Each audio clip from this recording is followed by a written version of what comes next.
Hello everyone, welcome back to my channel. How's you all? Hope you all are fine. So हम कर रहे थे BA BSc fifth Sam number theory and trigonometry की book का chapter number second, जिसके series में last lecture में हमने एक्सरसाइज 2.1 के एग्जाम्पल्स कंप्लीट कर लिए थे और आज हम स्टार्ट करने वाले हैं एक्सरसाइज 2.2 का बेसिक कंसेप्ट, जिसका फर्स्ट टॉपिक है that is linear congruence. So करते हैं लेक्चर को start. The first topic is linear congruence. Okay, जो फर्स्ट लेक्चर था उसमें हमने क्या पढ़ा था? A is congruent to B mod M, right. लेकिन लीनियर कॉन्ग्रुएंसी के लिए हम क्या करते हैं? इस ए इंटीजर को मल्टीप्लाई कर देंगे एक्स से. That implies A x is congruent to B mod M. Okay, इस एक्सप्रेशन को हम क्या कहेंगे? Expression for linear congruence. इसी के साथ एक और कंडीशन होती है that is A is not congruent to zero mod M. That implies M does not divide A minus zero, और we can say M does not divide A. Okay, so हम क्या कह रहे हैं कि फर्स्ट लेक्चर में हमने एक एक्सप्रेशन पढ़ी थी A is congruent to B mod M, and simply हमने इस ए इंटीजर को मल्टीप्लाई किया है एक्स से. Then we get a x is congruent to B mod M, and इसी एक्सप्रेशन को हम क्या कहते हैं? Expression for the linear congruence. Okay, और अगर हमें इसे रीड करना हो, हम कैसे रीड करेंगे? Linear congruence modulo m. Okay, इसी के साथ एक और कंडीशन होती है that is A is not congruent to zero mod m. That implies m does not divide a minus 0, or we can say m does not divides a. Clear है इतना? अब देखो, मैं मान लेती हूँ एक इंटीजर x नोट, और मैं कहती हूँ कि a जो मैंने इंटीजर माना है x naught, that is the solution of the linear congruence. ठीक है, दैट मीन्स कि ये जो x नोट इंटीजर है that will satisfy this equation. Okay, और we can write a x नोट is congruent to b modulo m. ठीक है, अब मैं इसे और दूसरी फॉर्म में लिखना चाहूं, then I can write m divides a x naught minus b. लिख सकती हूं. ओके, सो हमारे पास कंडीशन आ गई ये m divides a x naught minus b. अब अगर मैं एग्जाम्पल की बात करूं, अगर मेरे पास कोई भी एक लीनियर कॉन्ग्रुएंस हो और मुझे उसका सॉल्यूशन फाइंड आउट करना हो, देन वो हम कैसे करेंगे वो देखते हैं. फॉर एग्जाम्पल, मैंने एक लीनियर कॉन्ग्रुएंस लिया that is 4x is congruent to 3 mod 5. Okay, और मुझे कहा गया कि मुझे इस एक्सप्रेशन का सॉल्यूशन फाइंड आउट करना है. ओके, सो सबसे पहले मैं पुट करके देखती हूँ x इक्वल्स टू 1, तो क्या बन जाएगा? 4 is congruent to 3 mod 5, right. But congruency के लिए कंडीशन क्या सेटिस्फाई होनी चाहिए? 5 डिवाइड्स 4 माइनस 3. यही होता है ना, that implies 5 divides a, which is not true. Which is not true. तो हम क्या कहेंगे कि x equals to 1 is not the solution of this linear congruence. अब हम देखते हैं x इक्वल्स टू 2 के लिए. ठीक है, मैंने लिया x equals to 2, that implies 4 into 2 is 8 is congruent to 3 mod 5. अब अगर मैं चेक करती हूँ, देन 5 डिवाइड्स 8 माइनस 3. ओके, और we can write 5 divides 8 minus 3 is 5. 5 divides 5 which is a possible condition, so हम क्या कहेंगे? Which is true. ओके, तो हम क्या कहेंगे कि x equal to 2 is the solution of this linear congruence, that is 4x is congruent to 3 mod 5. Clear है यहाँ तक कंसेप्ट? अब इसी कंसेप्ट के ऊपर बेस्ड हमारे पास कुछ थ्योरम्स हैं that are very very important for the exam. अब देखो, जो रिजल्ट हम करेंगे इन थ्योरम्स के वो सभी भी इंपॉर्टेंट है, एंड एग्जाम्पल्स में, क्वेश्चंस में वो डायरेक्ट यूज भी होंगे. सो एटलीस्ट 2 बार करके देखनी है आपने. ओके, सो करते हैं theorem start. So the first theorem is, if x naught is the solution of ax is congruent to b mod m and x1 is any integer such that x1 is congruent to x naught mod m, then we have to prove that x1 is also a solution. Okay.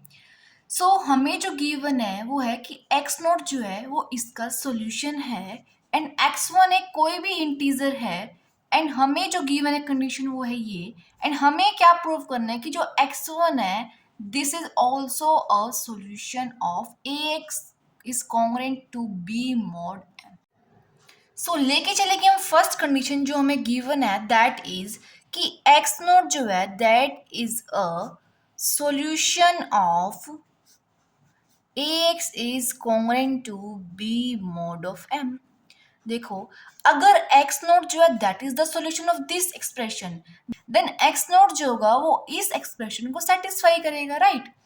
Then हम क्या करेंगे इस x के place पे हम put कर देंगे x naught that implies ax naught is congruent to b mod of m right.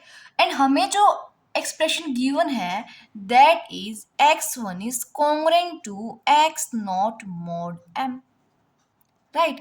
अब हम क्या करें इस एक्सप्रेशन में मल्टीप्लाई कर रहे हैं a both sides multiply a both sides then we get ax1 is congruent to ax naught mod of m। Clear. अब हम नेम दे देते हैं इस इक्वेशन को 1 एंड इस इक्वेशन को सेकंड। अब अगर हम इन दोनों इक्वेशंस में अप्लाई करें ट्रांजिटिव प्रॉपर्टी वो क्या कहती थी अगर ए रिलेट कर रहा है बी से बी रिलेट कर रहा है सी से that implies A also relates with C right. अब देखो हम क्या देख रहे हैं A x one is congruent to A x naught mod M ठीक है एंड हम कह रहे हैं कि ए एक्स नोट जो है वो कॉन्ग्रुएंट है बी मोड एम से that implies A x one is congruent to B mod m लिख सकते हैं हम। अब देखो हमने क्या पढ़ा था कि हमने कहा था कि A x is congruent to B mod M यही कहा था हमने एंड हमने कहा था कि एक्स नोट एक कोई भी इंटीजर है एंड वो क्या है इसका सॉल्यूशन है देन हमने लिखा था A x naught is congruent to B mod of M यही कहा था कि ये एक्स नोट क्या है सॉल्यूशन है इस एक्सप्रेशन का यही कहा था हमने। अब हमारे पास एक्सप्रेशन आ गई ये दैट मीन्स जो ये है ना x one this is the solution of the a x is congruent to B mod m और यही हमें प्रूव करना था कि जो x1 है वो भी सॉल्यूशन होगा A x is congruent to B mod m। जो मेन बात जो आपको याद रखनी है वो ये है कि हमारे पास जो एक्सप्रेशन होती है वो होती है ए x is congruent to B mod m and हमने कहा था कि x नोट क्या है इस एक्सप्रेशन का सॉल्यूशन है देन हमने लिखा था A x naught is congruent to B mod m that implies A के साथ अगर कोई भी टर्म मल्टीप्लाई में होगी तो वो इस एक्सप्रेशन का सॉल्यूशन होगी। क्लियर है ये बात और वही कंसेप्ट हमने अप्लाई किया है एंड हमें इस थ्योरम का प्रूफ मिला है कि x1 जो है that is the solution of ax is congruent to b mod m। So this completes your theorem number 1. Now moving on to the next theorem. Now the theorem second is the linear congruence ax is congruent to b mod m where a is not congruent to 0 mod m has a solution if and only if GCD of a and m divides b। अब देखो हमें एक linear congruence given है that is ax is congruent to b mod m and जो हमें condition given है that is a is not congruent to 0 mod m। ये हमने पढ़ा अगर कोई भी एक लीनियर कॉन्ग्रुएंस होगी देन उस केस में हमारे पास ये कंडीशन जो है वो मस्ट है that is a is not congruent to 0 mod m right. So ये कंडीशन हमें गिवन है इस लीनियर कॉन्ग्रुएंस के लिए एंड हमें क्या कहा गया है कि इसका सॉल्यूशन होगा तब जब ये जीसीडी जो होगा ए एंड एम का वो डिवाइड करेगा बी को means GCD of A and m divide करेगा बी को एंड हमें जो कंडीशन गिवन है वो है इफ एंड ओनली इफ की दैट इम्प्लाइज इसमें हमें थ्योरम के प्रूफ के साथ साथ इसका कन्वर्स भी करना पड़ेगा क्योंकि in if and only if की कंडीशन गिवन है हमें। सो सबसे पहले हम करेंगे इसका प्रूफ एंड देन करेंगे इसका कन्वर्स। सो हम लेके चलेंगे इस लीनियर कॉन्ग्रुएंस का एक सॉल्यूशन जो हमने लेट कर लिया x note let x naught be the solution of linear congruence ax is congruent to b mod m. Okay अब अगर एक्स नोट जो है वो इस लीनियर कॉन्ग्रुएंस का सॉल्यूशन है, देन ये एक्स नोट जो होगा वो इस एक्सप्रेशन को सेटिस्फाई करेगा. That implies a x naught is congruent to B mod M.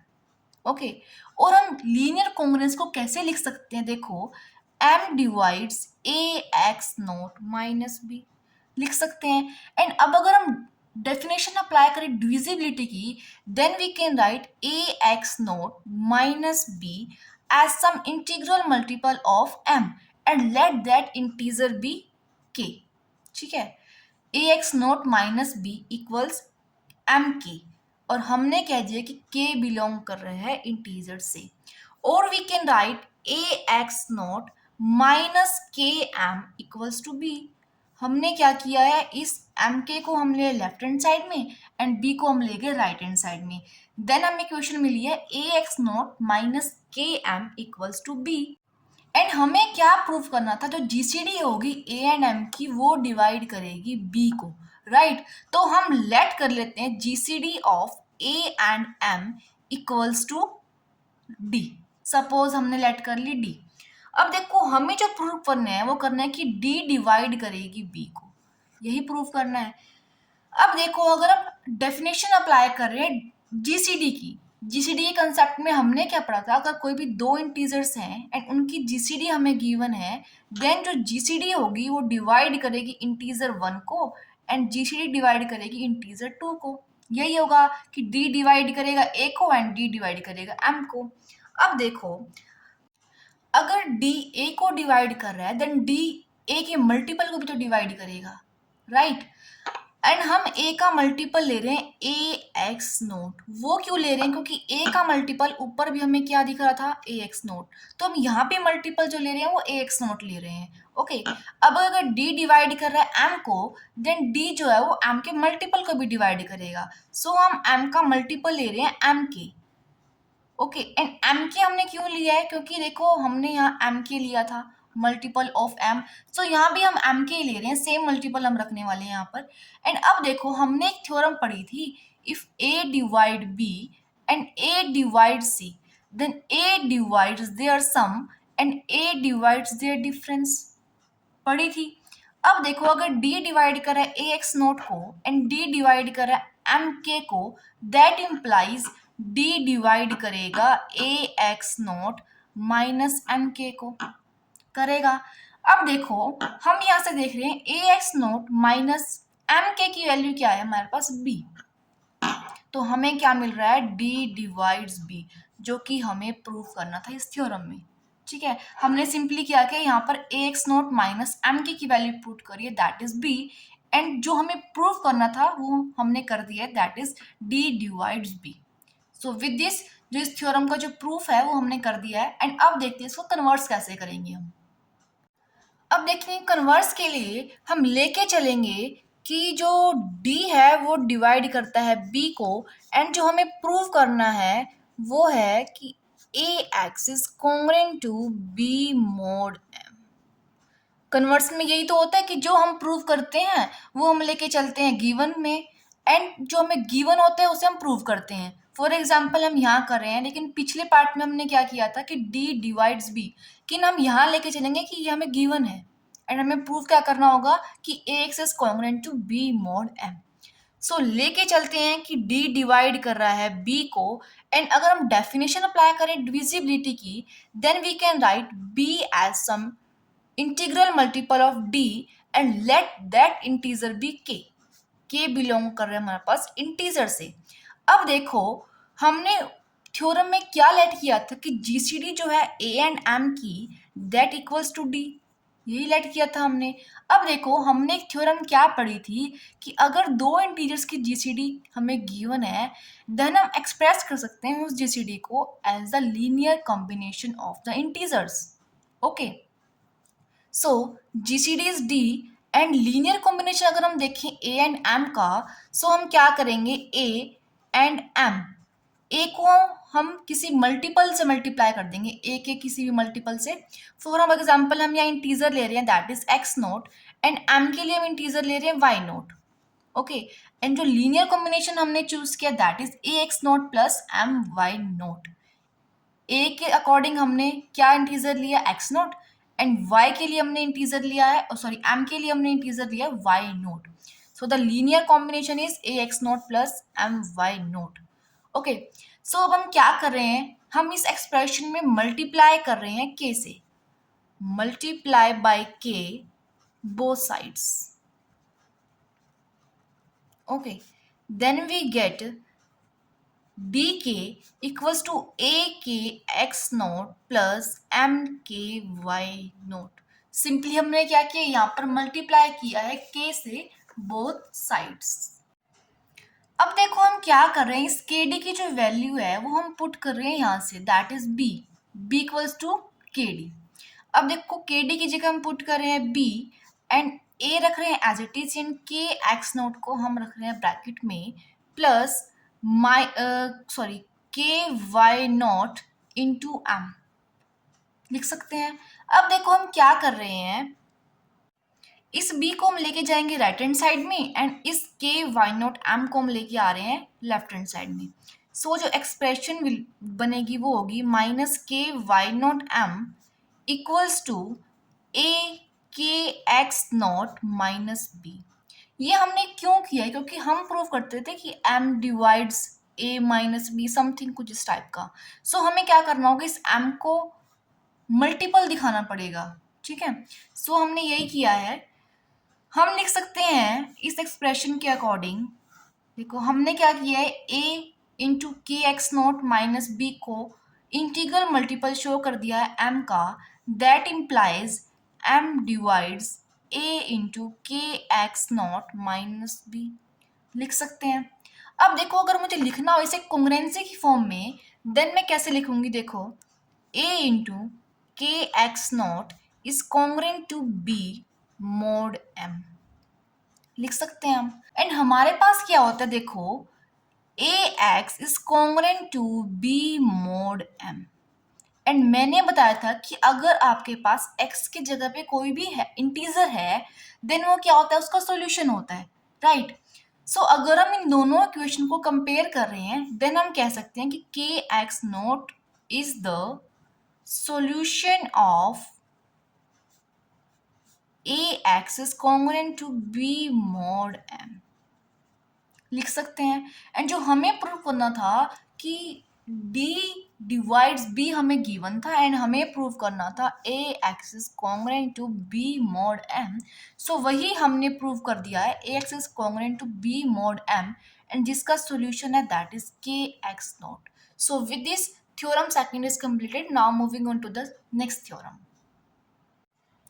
So the theorem third is, if GCD of A and M equals to D and D divides B, then we have to prove that linear congruence AX is congruent to B mod M has exactly D solutions which are incongruent mod M.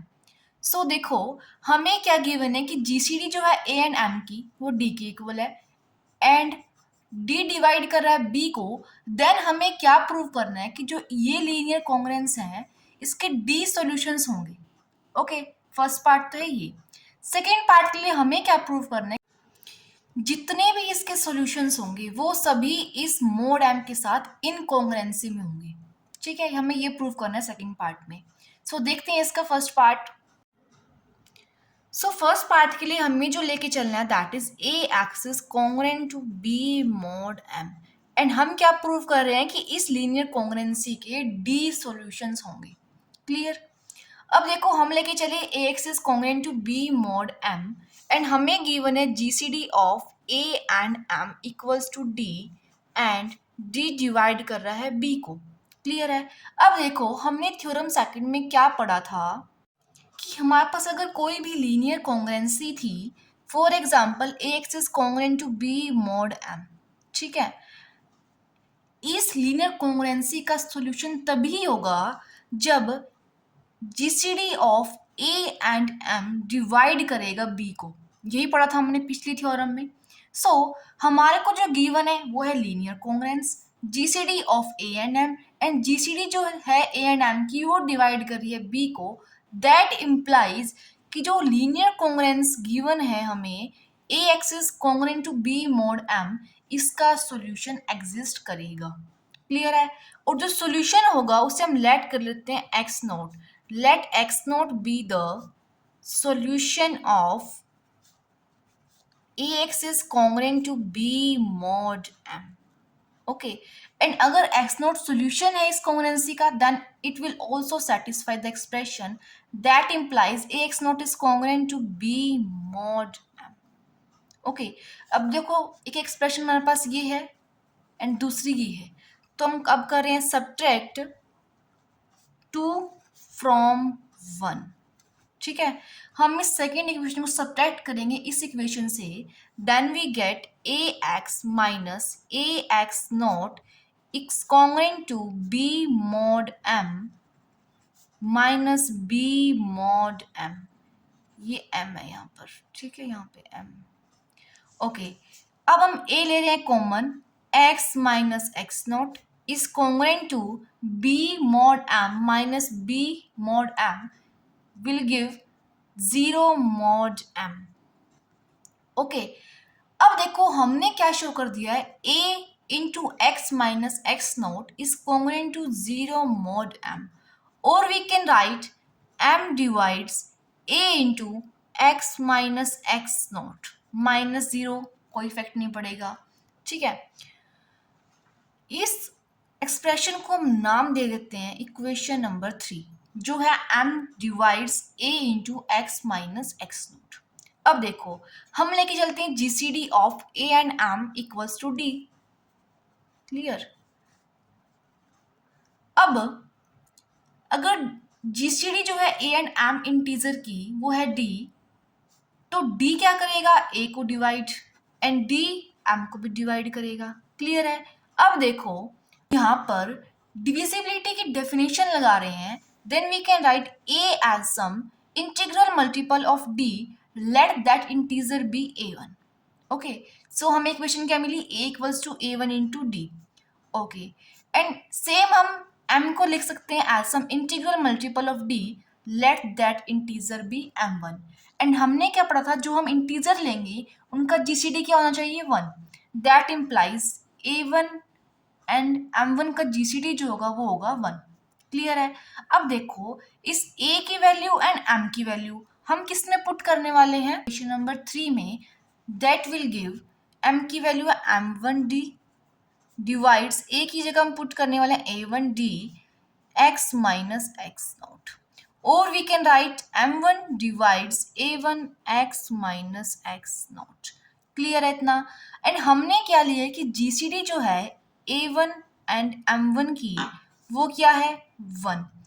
And हमने गोस theorem में क्या पढ़ा था कि अगर कोई भी दो इंटीजर्स हैं एंड उनकी जीसीडी हमें 1 गिवन है, ठीक है, तो हम क्या कहते थे कि a1 एंड m1 क्या है हमारे पास, को प्राइम या relatively prime. That implies m1 a1 को तो डिवाइड करेगा नहीं कर सकता, क्योंकि दोनों क्या है, को प्राइम्स हैं। सो m1 क्या करेगा, x माइनस एक्स नोट को डिवाइड करेगा। एंड यहाँ हमने यूज करी है गॉस थ्योरम। ठीक है, ये मैंने आपको पिछले लेक्चर में बताई थी कि गॉस थ्योरम क्या होती है, कि अगर हमारे पास m1 एंड a1 क्या है, को प्राइम्स हैं, that implies m1 and a1 जो है वो एक दूसरे को डिवाइड नहीं करते। सो m1 क्या करेगा, इस फैक्टर को डिवाइड करेगा। तो हमने क्या लिखा है कि m1 डिवाइड करता है x माइनस एक्स नोट को। अब देखो यहाँ पर हम अप्लाई करें definition of divisibility, then we can write x minus x naught equals to some integral multiple of m1, let that integer be k। ठीक है, हमने लेट कर लिया है इंटीजर k। ठीक है, और we can write x equals to x not plus m1k, लिख सकते हैं ना हम। अब अगर हमें x की वैल्यू चाहिए, देन हमें क्या करना होगा, इस k की वैल्यू को थोड़ा स्पेसिफाई करना पड़ेगा। दैट इम्प्लाइज जो k जो लाई कर रहा है इंटीजर्स में, देन हम k की जो वैल्यू है वो 0, 1, 2 3 अप टू हम d-1 पुट कर सकते हैं। मीन्स कि टोटल कितने वैल्यूज होगी हमारे पास d। सो हम क्या कह देंगे कि जो हमारे पास सॉल्यूशंस आएंगे वो कितने होंगे, d सॉल्यूशंस। ठीक है, हम क्या कह रहे हैं कि अगर हम k की वैल्यू पुट करेंगे 0 1 2 3 अप टू d-1, देन हमें जो हमने लीनियर कॉन्ग्रुएंस लिया था ax is congruent to b mod m, उसके हमें d सॉल्यूशंस मिलेंगे।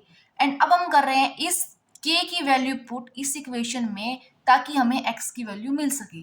सो हम कर रहे हैं सबसे पहले k की वैल्यू 0 पुट, देन मुझे x की वैल्यू क्या मिलेगी, x0। ओके, एंड अगर हम कर रहे हैं k की वैल्यू पुट 1, देन मुझे x की वैल्यू मिलेगी x0 plus m1। And k की वैल्यू कर रहे हैं पुट 2, देन मुझे मिलेगी x0 प्लस 2m1।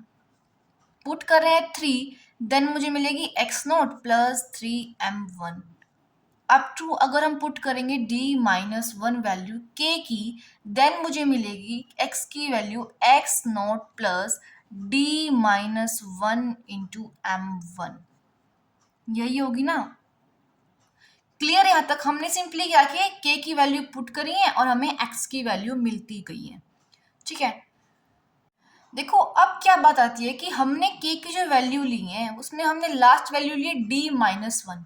हमने यहाँ पर d क्यों नहीं ली और d से बड़ी वैल्यूज क्यों नहीं ली? ठीक है, तो वो हम देखते हैं कि हमने ऐसा क्यों किया। अगर हम k की वैल्यू लेट कर लेते हैं कि k की वैल्यू जो है, हमने जो लेट की है कि k जो है that is greater than equal to d। हम लेके चल रहे हैं कि k की वैल्यू क्या है, d है एंड d से बड़ी है। और हम क्या देखेंगे कि जो हमारे पास सॉल्यूशन होंगे x के, जो हमें सॉल्यूशन मिलेगा मींस x की जो वैल्यू मिलेंगी वो सभी क्या होंगी, रिपीट होती जाएंगी। मींस जो x की वैल्यूज होंगी वो हम देखेंगे कि वो इस सेट के अंदर ऑलरेडी है। दैट मीन्स वो वैल्यू क्या हो रही है, रिपीट हो रही है अगर हम k की वैल्यू जो है d या d से बड़ी रख रहे हैं। सो अब हमें यही प्रूफ करके दिखाना है कि अगर हम d की जो k की जो वैल्यू है, अगर हम d या d से बड़ी पुट कर रहे हैं तो वो इसी सेट में लाई करेंगी। ओके, सो उसके लिए हम क्या करेंगे, हम k को डिवाइड करेंगे d से। ठीक है, एंड हम क्वोशिएंट मान लेते हैं, क्वोशिएंट क्या है p, एंड रिमाइंडर मान लेते हैं हम क्या है वो r। एंड हम अप्लाई करें डिवीजन एल्गोरिथम, एंड हम क्या लिख सकते हैं, dividend equals to divisor into quotient plus remainder लिख सकते हैं, जहां हम कह रहे हैं कि p क्या एक इंटीजर है एंड r जो है वो लाई कर रहा है 0 एंड d से। लिख सकते हैं, हमें पता है ना कि जो रिमाइंडर होता है वो किसके बीच में लाई करता है, 0, एंड जो डिवाइजर होता है here divisor is d, so r is lying between 0 and d। अब देखो हम क्या करेंगे, इस k की जो वैल्यू है that is dp plus r, उससे हम पुट करेंगे यहाँ पर x equals to x0 plus m1 into k. Means इस k की जगह हम पुट करने वाले हैं dp प्लस r, देन हमें जो मिलेगा वो हम देखते हैं नेक्स्ट सेक्शन के अंदर। सो करते हैं इस वैल्यू ऑफ k को हम यहाँ पुट। सो हमें मिलेगा x equals to x0 plus m1, k की वैल्यू है dp प्लस r। ओके, और अगर हम इसे फर्दर सिंप्लीफाई कर रहे हैं देन हमें मिल रहा है x equals to x0 plus m1 dp plus m1 r। हमने क्या किया, सिंपली ब्रैकेट सॉल्व की है। अब देखो हमें पता है कि जो m1d है वो किसकी वैल्यू है हमारे पास, देखो हमने पीछे किया था ना, देखो m1d इसकी वैल्यू क्या है m, और इसे हम करेंगे वहां पुट। सो देखते हैं, यहाँ हम पुट करें m1d की वैल्यू m, हमें मिलेगा mp प्लस m1r, यही मिलेगा। अब हम क्या करेंगे, इस x0 को एंड m1r को हम ले जाएंगे लेफ्ट हैंड साइड में, एंड ये mp जो है वो राइट हैंड साइड में रहेगा। देन हमें मिलेगा x minus x0 plus m1r equals to mp। अब हमने क्या किया है, इस x minus x0 plus m1r को हमने शो कर दिया as some integral multiple of m, that implies m divides x minus x0 plus m1r। लिख सकते हैं। अब देखो अगर हमें इसे लिखना हो कॉन्ग्रुएंसी की फॉर्म में, then we can write x is congruent to x naught plus m1r mod m, यही लिखेंगे हम। एंड हमें जो होगा r की कंडीशन स्पेसिफाई करनी पड़ेगी। जो r तो जो था वो लाई कर रहा था 0 एंड d के बीच में। एंड अगर हम लिखना चाहें कि r जो है वो लाई कर रहा है 0 एंड अगर r लेस देन है d, देन r जो होगा लेस देन होगा d माइनस 1 के। क्लियर है? और यहाँ पर हम इक्वल टू का साइन भी यूज करेंगे। क्लियर है? अगर r d से लेस है दैट इम्प्लाइज वो d माइनस 1 से भी लेस होगा। क्लियर है? हमने कंडीशन भी स्पेसिफाई कर दी। अब देखो हमें जो शो करना था वो था कि हमारे पास उस कॉन्ग्रुएंसी के d सॉल्यूशंस होंगे, यही करना था हमें। एंड हमने एक इक्वेशन बनाई थी, वो थी x equals to x naught plus m1k, ये थी। एंड हमने क्या किया था, k की वैल्यू हमने जो है वो पुट करी थी, that are 0 1 2 3 up to d minus 1, यही पुट की थी हमने। एंड हमें x की वैल्यूज मिलती गई थी। एंड फिर हमने कहा था कि अगर हम इस k की वैल्यू d या d से बड़ी लेंगे, देन हमें जो x की वैल्यू मिली है वो है x नोट प्लस m1r। ठीक है? एंड हमने साथ में एक कंडीशन स्पेसिफाई करी है, जो r की जो वैल्यू होगी वो होगी less than equals to d minus 1, यही करी है। अब देखो यहाँ इंटीजर था हमारे पास k, यहाँ था r, एंड इस k की वैल्यूज हमने कितनी ली थी, 0 से लेके up to d minus 1। And इस r के लिए हम क्या कह रहे हैं कि जो r जो होगा that will be less than equals to d minus 1। That implies ये दोनों कंडीशन क्या है, सेम है। सो हम क्या कह सकते हैं कि जो लीनियर कॉन्ग्रुएंस है ax is congruent to b mod m, इसके जो होंगे ओनली d सॉल्यूशंस होंगे। यही तो प्रूव करना था हमें फर्स्ट पार्ट के अंदर। सो ये हमने प्रूव कर दिया है। ये जो थ्योरम है वेरी वेरी इंपॉर्टेंट थ्योरम है, इसका रिजल्ट जो है डायरेक्ट यूज होगा एग्जांपल्स के अंदर आगे। ठीक है? सो आप इसे ध्यान से करना। अगर आप प्रैक्टिस करते हैं एक दो बार, खुद ट्राई करते हैं, खुद करके देखते हैं, देन आपको ये थ्योरम बिल्कुल ईजी लगेगी। अब जो इसका नेक्स्ट पार्ट था वो देखते हैं, उसमें हमें क्या प्रूव करना था। जो ये डी सॉल्यूशंस होंगे that will be incongruent to mod m, incongruent to mod m, यही प्रूव करना था हमें नेक्स्ट पार्ट के अंदर। सो उसके लिए हम लेट कर लेते हैं x naught plus m1 k1 is congruent to x naught plus m1 k2। ठीक है? हमने सिंपली क्या किया है, जो हमारे पास x की वैल्यू आई थी वो थी x नोट प्लस m1k, यही थी। एंड हम क्या लेके चल रहे हैं, इस k की जगह पे हम पुट कर रहे हैं k1 एंड k2। ठीक है? और लास्ट में हम इस k1 एंड k2 को इक्वल प्रूव कर देंगे। एंड देन हम क्या करेंगे कि हमारी सपोजिशन थी वो रॉन्ग थी, एंड दैट मीन्स कि डी सॉल्यूशंस जो है that are incongruent to mod m। Okay, अब अगर हम k1 एंड k2 की अगर हम कंडीशन स्पेसिफाई करें तो वो क्या होंगी, जो k1 होगा वो लाई करेगा 0 एंड d माइनस 1 के बीच में। Similarly k2 lies between 0 and d minus 1। Also k1 is not equal to k2। ठीक है? क्योंकि हमने क्या किया है, दो लिए के x not plus m1 k1 is congruent to x not plus m1 k2 mod m। ठीक है? एंड ये दोनों वैल्यूज जो हमने वो डिफरेंट मानी है, तो हम क्या कह रहे हैं कि k1 is not equal to k2। अब देखो इस एक्सप्रेशन को देखते हुए हम क्या लिख सकते हैं, m divides x naught plus m1 k1 minus x not plus m1 k2 लिख सकते हैं।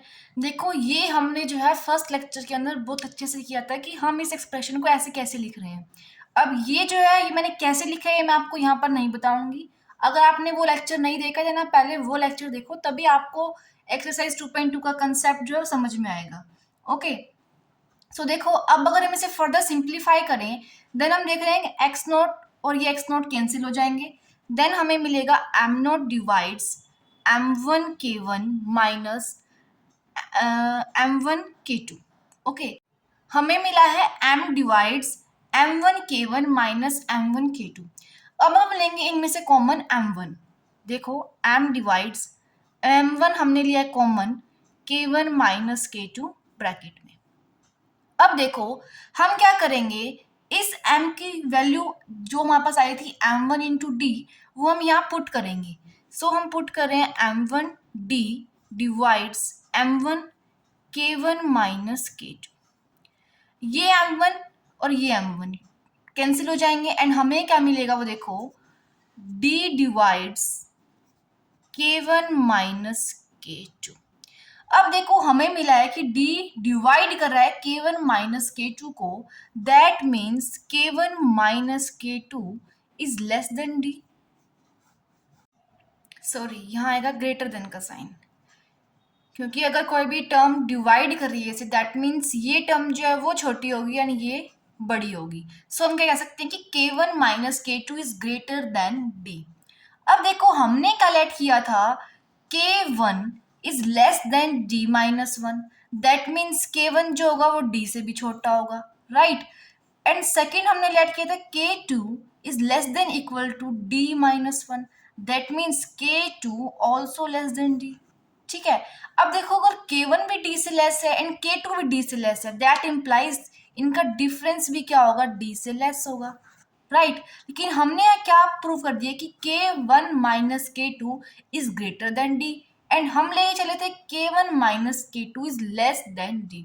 सो ये क्या हो गई, कॉन्ट्राडिक्शन।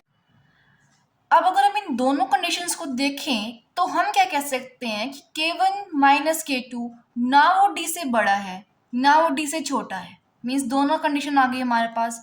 तो ये तभी पॉसिबल होगा जब हम क्या कहेंगे कि k1 जो है वो k2 के इक्वल है। दैट इम्प्लाइज हमने क्या प्रूव कर दिया है कि जो हम लेके चले थे different values k1 and k2 की, वो हमने प्रूव कर दी कि वो दोनों क्या है, सेम है, इक्वल वैल्यूज हैं वो। सो जितनी भी वैल्यूज होंगी x equal to x not plus m1k की, ये सभी क्या होंगी, इनकॉन्ग्रुएंट होंगी टू मॉड m। ठीक है, जितनी भी d वैल्यूज होंगी इस एक्सप्रेशन की वो सभी क्या होंगी, इनकॉन्ग्रुएंट होंगी।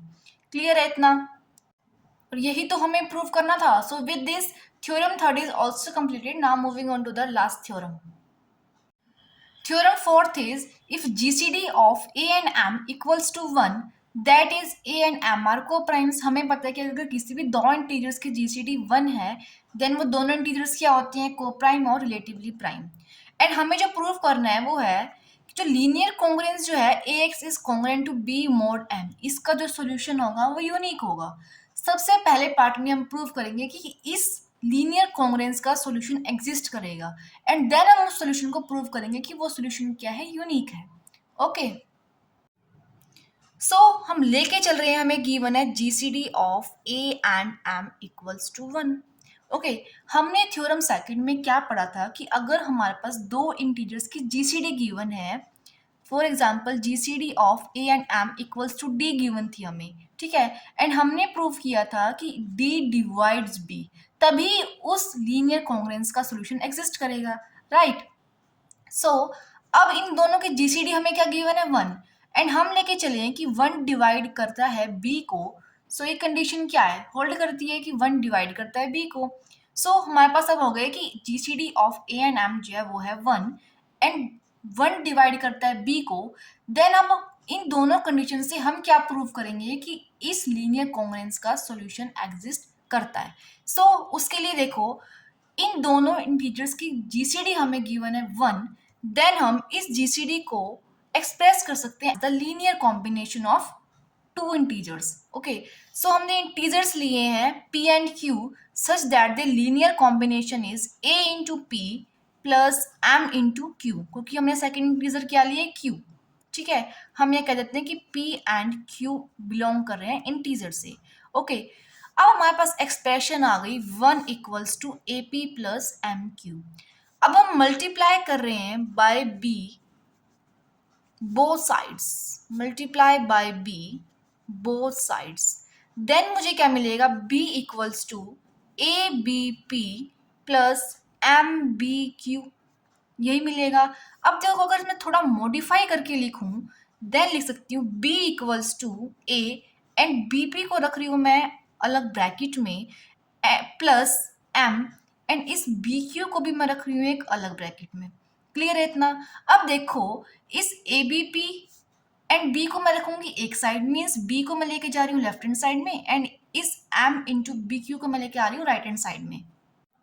सो मुझे मिला है minus m into b q equals to a into B P minus B.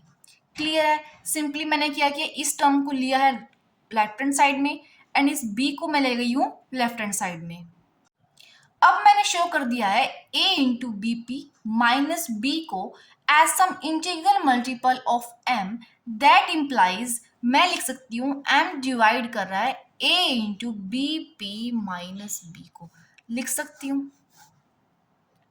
Simply क्या किया, मैंने डेफिनेशन अप्लाई करी है डिविजिबिलिटी की, और मैंने लिखा है m divides a into B P minus B.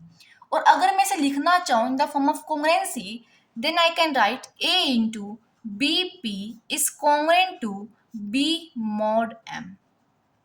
Okay, and हमने जो पढ़ा था वो था लीनियर कॉन्ग्रुएंस के लिए AX is congruent to B mod M। ठीक है, और अगर मैं कहूँ कि X नोट क्या है, इस लीनियर कॉन्ग्रुएंस का सॉल्यूशन है, देन मैंने लिखा था AX note is congruent to B mod M।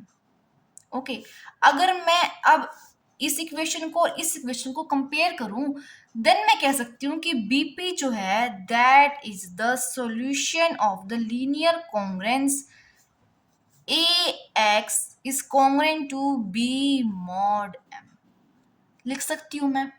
ठीक है जी, अब मैंने क्या प्रूव कर दिया है फर्स्ट पार्ट में कि जो AX is congruent to B mod M, हमें लीनियर कॉन्ग्रुएंस गिवन थी, उसका जो है सॉल्यूशन एग्जिस्ट करता है, और जो सॉल्यूशन जो है दैट इज BP। अब मुझे इस सॉल्यूशन को यूनिक शो करना है। ठीक है, तो हम लेके चलते हैं यूनिकनेस। ठीक है, यूनिकनेस के लिए हम क्या करेंगे, हम इस कॉन्ग्रुएंस के लीनियर कॉन्ग्रुएंस के हम दो सॉल्यूशन लेट कर लेंगे। Let x1 and x2 be two solutions of the linear congruence AX is congruent to B mod of M। और हम कंडीशन क्या लिखेंगे, देखो कि जो x1 है that lies between 0 and M, similarly x2 lies between 0 and M। ठीक है, हम क्या कह रहे हैं कि x1 एंड x2 ये सॉल्यूशन है इस लीनियर कॉन्ग्रुएंस की, दैट मीन्स x1 इस लीनियर कॉन्ग्रुएंस को सेटिस्फाई करेगा एंड x2 भी सेटिस्फाई करेगा। सो हम क्या लिख सकते हैं, देखो AX1 is congruent to B mod M and AX2 is congruent to B mod M।